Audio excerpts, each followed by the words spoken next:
Estudo Bíblico 11.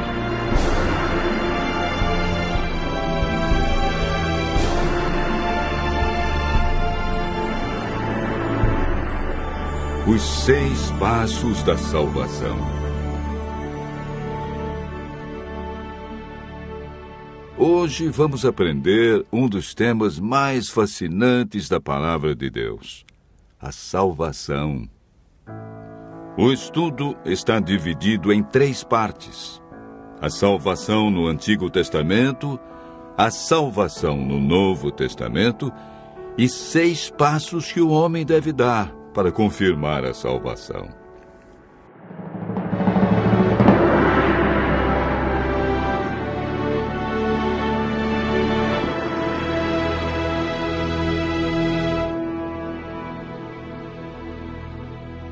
De acordo com a Bíblia, todos nós somos pecadores e estamos separados de Deus pelo pecado.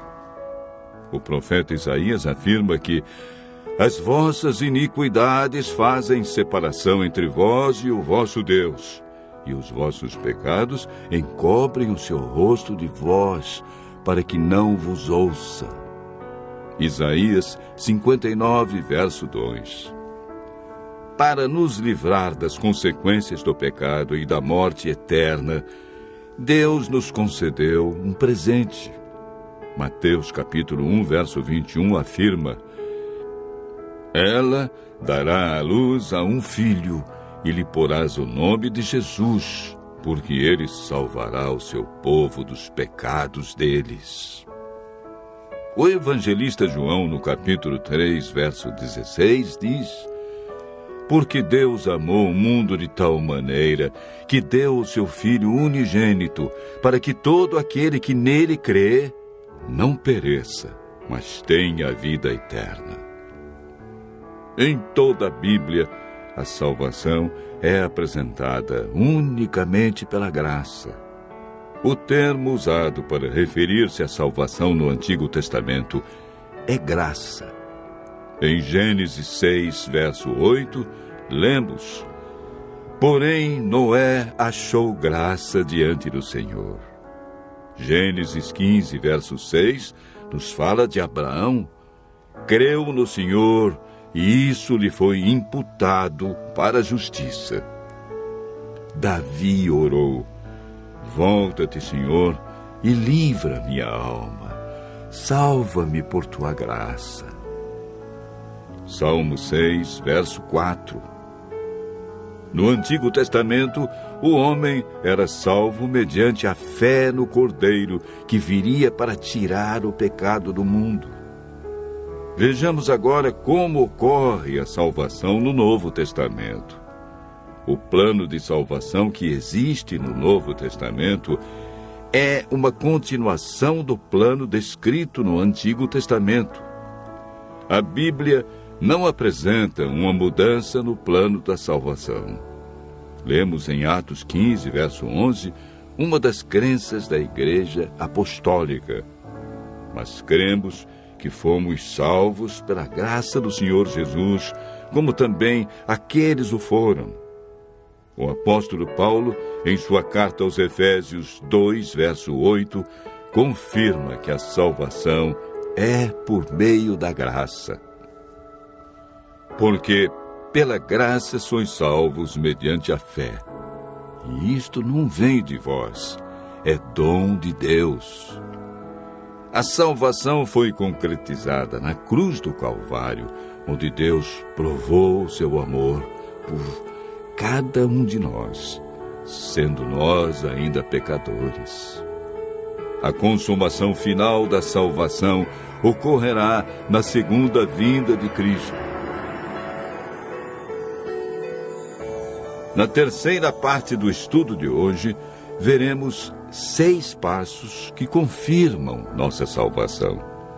O primeiro passo encontramos em Atos 16, verso 30 e 31, na experiência do carcereiro que perguntou a Paulo e Silas: que devo fazer para ser salvo? E eles responderam: crê no Senhor Jesus e serás salvo, tu e tua casa. Não existe salvação sem crença no Senhor Jesus como o Cordeiro de Deus que tira os nossos pecados. O segundo passo é registrado em Atos, capítulo 3, verso 19. Arrependei-vos e convertei-vos para serem cancelados os vossos pecados. Toda pessoa que aceita a Cristo passa por esse processo de arrependimento e conversão, ou seja, o abandono das coisas erradas. A conversão é chamada também na Bíblia de novo nascimento. O terceiro passo é apresentado na primeira carta de João, capítulo 1, verso 9. Se confessarmos os nossos pecados, Ele é fiel e justo para nos perdoar os pecados e nos purificar de toda injustiça. Todo pecado confessado, sinceramente a Cristo, é perdoado. Não importa o que fizemos no passado. Deus nos concede o seu perdão, não levando em conta os tempos de ignorância. O quarto passo da salvação está relatado em Mateus 19, versos 16 e 17, na resposta de Jesus ao jovem rico. Se queres, porém, entrar na vida, guarda os mandamentos.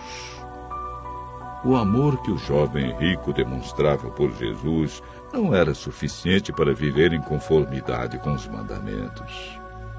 Jesus disse: aquele que me ama, guardará os meus mandamentos. O amor nos motiva, cria em nós o desejo de obedecer. Quando amamos verdadeiramente a Jesus, descobrimos que os seus mandamentos não são pesados. O quinto passo é apresentado em Marcos 16, verso 16. É uma declaração de Jesus. Quem crer e for batizado será salvo. Quem, porém, não crer será condenado. O batismo é a demonstração pública de que cremos em Jesus, de que abandonamos o pecado e vamos viver de acordo com os seus ensinos deixados na Bíblia.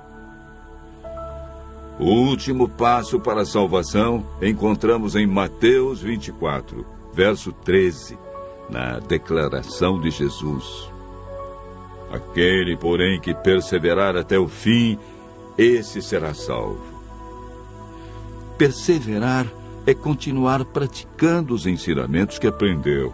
É a capacidade de continuar, apesar dos obstáculos e dificuldades que encontramos pelo caminho. Aquele que perseverar até o fim receberá a coroa da vida. Deus, em seu infinito amor e misericórdia, fez com que Cristo, que não conheceu pecado, se tornasse pecado por nós, para que nele fôssemos feitos justiça de Deus.